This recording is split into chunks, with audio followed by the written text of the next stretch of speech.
Capítulo 56. Las oraciones. Yo propongo fantasías informes e indecisas, como hacen quienes publican cuestiones dudosas para debatirlas en las escuelas, no con objeto de establecer la verdad, sino para buscarla. Y las someto al juicio de aquellos a quienes atañe a regir no sólo mis acciones y mis escritos, sino también mis pensamientos. Tan aceptable y útil me resultará la condena como la aprobación. Nota. Florimond de Remond, que conoció personalmente al autor de los ensayos, anota en su ejemplar al margen de este pasaje: Montaigne dice esto porque su libro fue censurado en Roma. Este capítulo en el que se lanzó en exceso fue la causa. En efecto, este prefacio fue añadido por Montaigne en 1582 a la vuelta de su viaje a Italia. En Roma el Tribunal del Santo Oficio revisó la primera edición de los ensayos, encontrando varias cosas que requerían corrección, entre ellas la idea de plegaria defendida en este capítulo. Fin de la nota.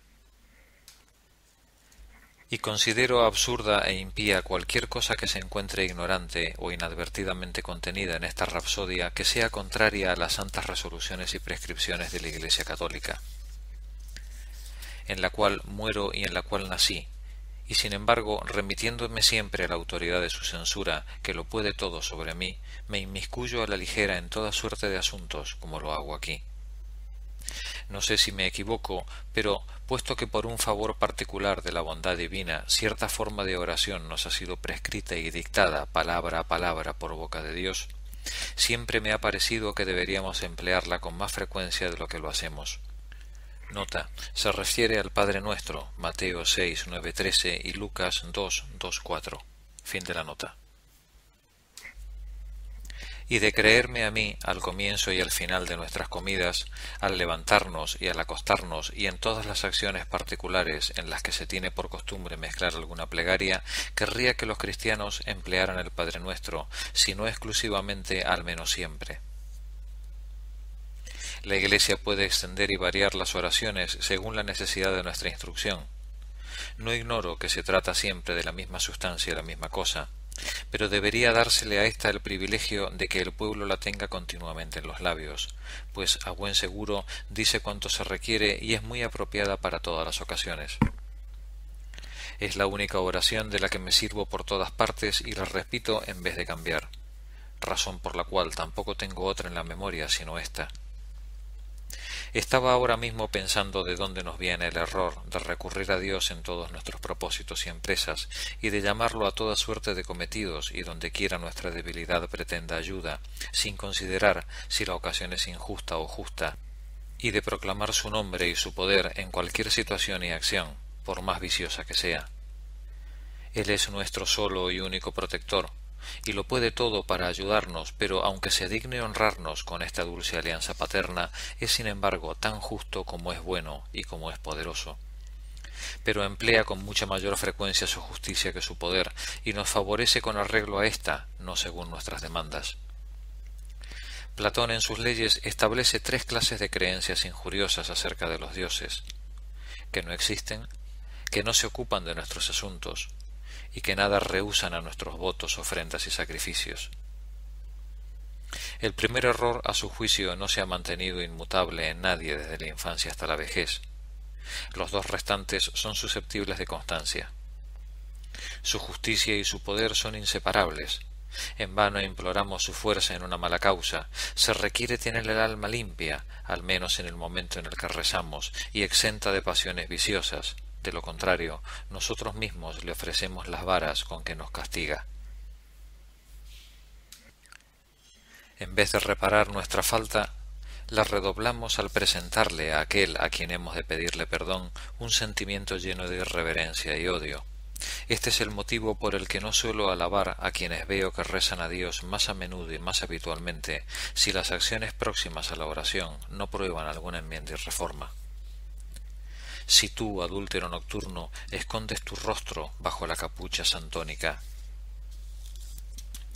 y la posición del hombre que mezcla la devoción con una vida execrable parece ser en cierto modo más digna de condena que la del hombre conforme a sí mismo y disoluto en todo, Por eso nuestra Iglesia rehúsa todos los días el favor de su admisión y sociedad a las conductas obstinadas en alguna insigne malicia.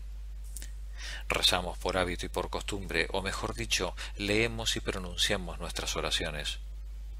A fin de cuentas no se trata sino de apariencia, y me desagrada ver que se hacen 3 señales de la cruz en el bendícete y otras tantas en la acción de gracias, y me desagrada tanto más porque es un signo que yo venero y que empleo continuamente, sobre todo al bostezar, y ver sin embargo las restantes horas del día dedicadas al odio, a la avaricia y a la injusticia. Una hora para los vicios, otra hora para Dios, como en compensación y por compromiso. Es milagroso ver cómo acciones tan distantes se suceden con un tenor tan semejante que ni siquiera en sus confines y en el paso de una a otra se percibe interrupción ni alteración alguna. ¿Qué prodigiosa conciencia puede hallar descanso cuando da de comer en el mismo albergue, tan concorde y apaciblemente unidos, al crimen y al juez? Un hombre cuya cabeza está permanentemente dominada por la lascivia y que la considera muy aborrecible a ojos divinos, ¿qué le dice a Dios cuando le habla de ello? Se recupera, pero al instante recae. Si la objeción de la justicia divina y su presencia le golpearan y castigaran el alma, como dice, por breve que fuese la penitencia, el temor mismo rechazaría tan a menudo su pensamiento que de inmediato dominaría los vicios que son habituales y están arraigados en él. Pero, ¿qué decir de quienes asientan una vida entera en el fruto y el provecho del pecado que saben inmoral? ¿Cuántos oficios y ocupaciones que aceptamos poseen una esencia viciosa? Y aquel que se me confesó y me contó que toda la vida había profesado y practicado una religión para él condenable y contraria a la que tenía en el corazón, por no perder su reputación y el honor de sus cargos, ¿de qué manera acomodaba este razonamiento en su ánimo? ¿Con qué lenguaje hablaban de este asunto a la justicia divina? Dado que su arrepentimiento consiste en una reparación visible y palpable, pierden la posibilidad de alegarla ante Dios y ante nosotros. ¿Acaso se atreven a pedir perdón sin satisfacción ni arrepentimiento? Considero que sucede con los primeros igual que con estos, pero su obstinación no es tan fácil de demostrar. Esta contrariedad y volubilidad de opinión tan repentina, tan violenta, que simulan ante nosotros, a mí me parece un milagro. Nos muestran una situación de lucha indigerible. Qué fantasiosa me parecía la imaginación de quienes estos últimos años solían reprochar a cualquiera en quien brillara cierta claridad mental y que profesara la religión católica que estaba fingiendo.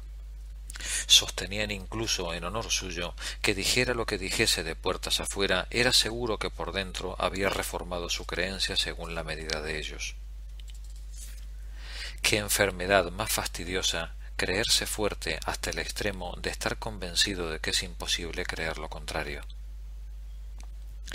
Y más fastidiosa todavía estar convencido con un espíritu tal que se prefiera no sé qué diferencia de fortuna presente a las esperanzas y amenazas de la vida eterna. Pueden creerme, si algo hubiera debido tentar a mi juventud, la ambición del riesgo y la dificultad que comportaba esta reciente empresa, habría tenido gran participación en ello.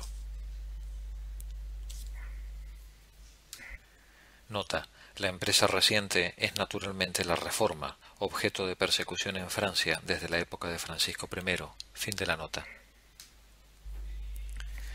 Es muy razonable, me parece, que la Iglesia prohíba el uso promiscuo, a la ligera e indiscreto, de las santas y divinas canciones que el Espíritu Santo dictó a David. No debemos mezclar a Dios en nuestras acciones, sino con una reverencia y atención llenas de honor y respeto. Esa voz es demasiado divina para que se emplee solo en ejercitar los pulmones y en recrear los oídos. Ha de surgir de la conciencia y no de la lengua. No es razonable permitir que un mozo de taller, entre vanos y frívolos pensamientos, se ocupe y entretenga con ellas. Ciertamente, tampoco es razonable que veamos llevar de un lado a otro por salas y cocinas el santo libro de los sagrados misterios de nuestra creencia. En otros tiempos eran misterios, ahora son juegos y distracciones. Un estudio tan serio y venerable no puede tocarse de paso y desordenadamente. Ha de ser una acción premeditada y reposada, a la cual debe añadírsele siempre el prefacio de nuestro oficio, sursum corda, arriba los corazones, y en la cual debe llevarse aún el cuerpo dispuesto en una actitud que atestigue particular atención y reverencia.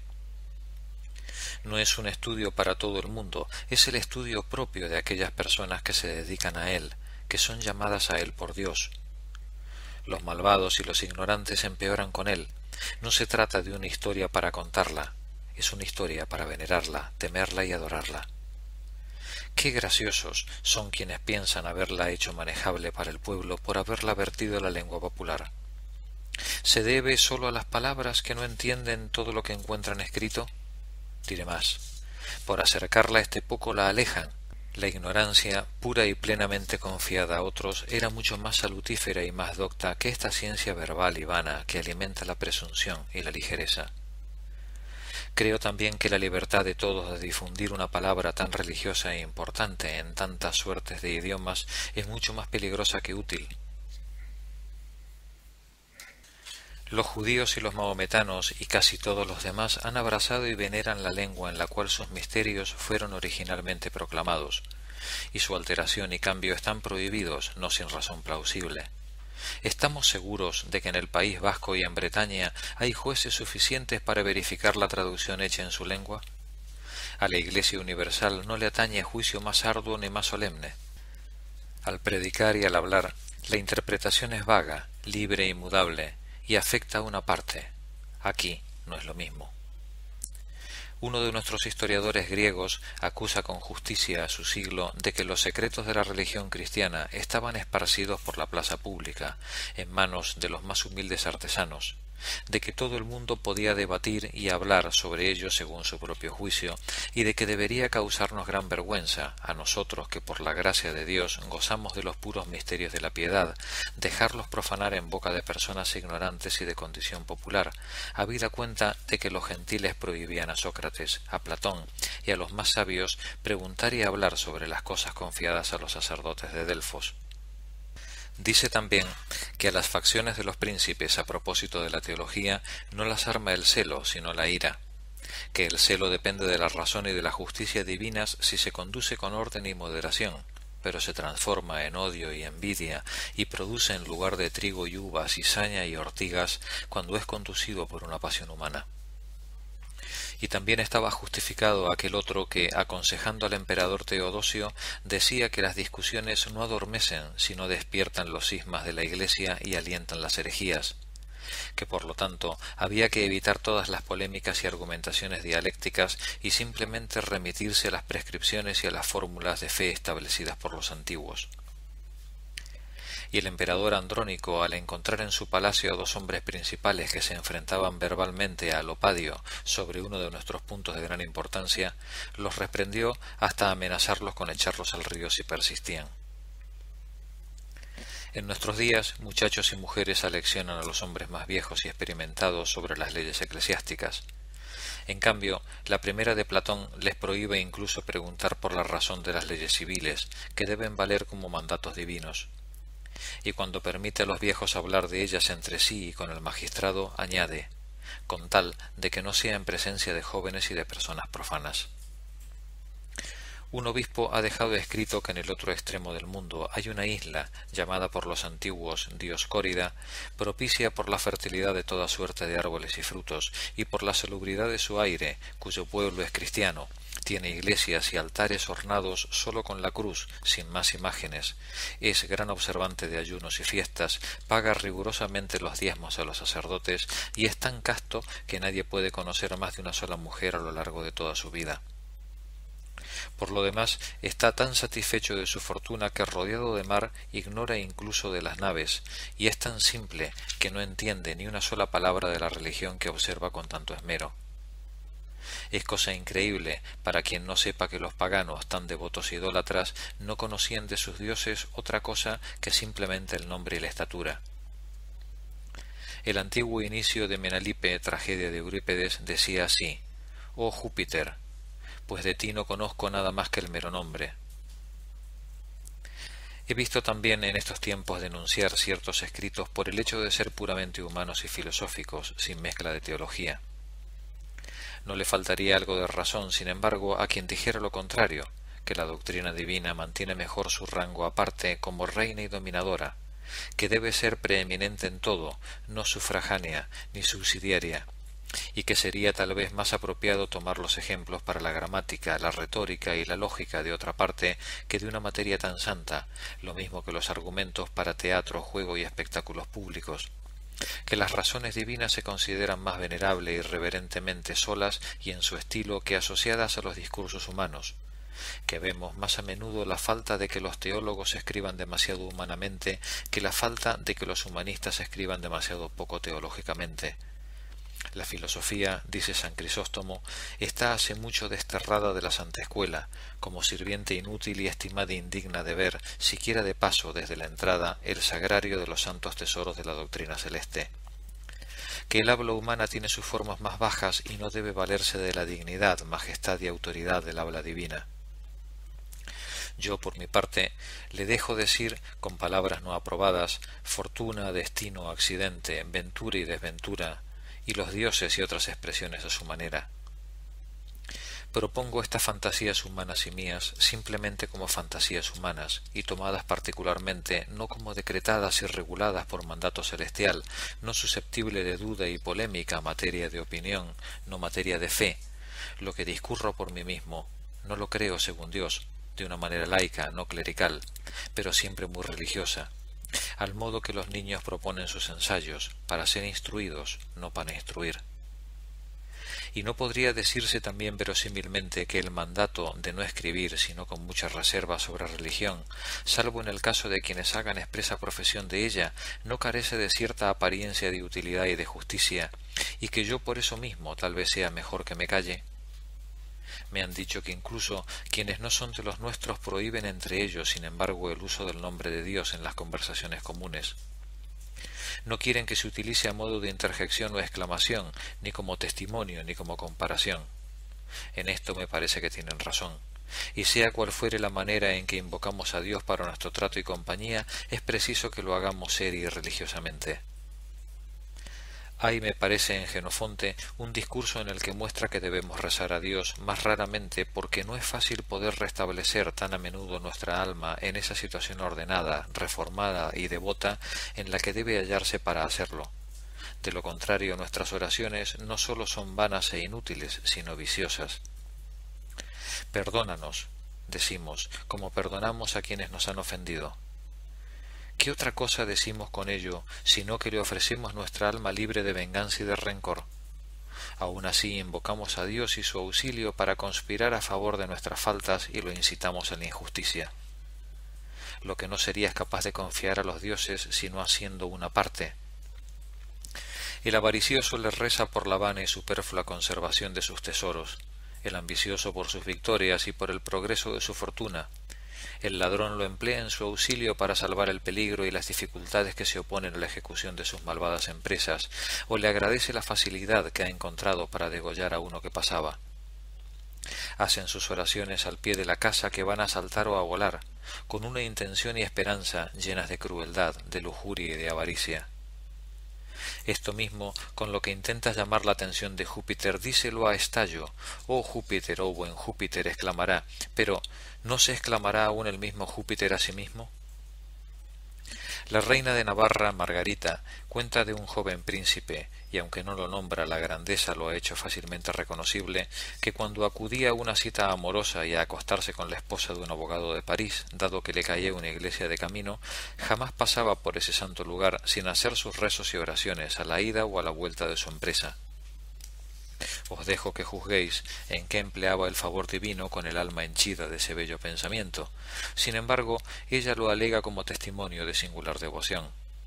Pero no es la única prueba por la que podríamos certificar que las mujeres no son muy aptas para tratar los asuntos teológicos.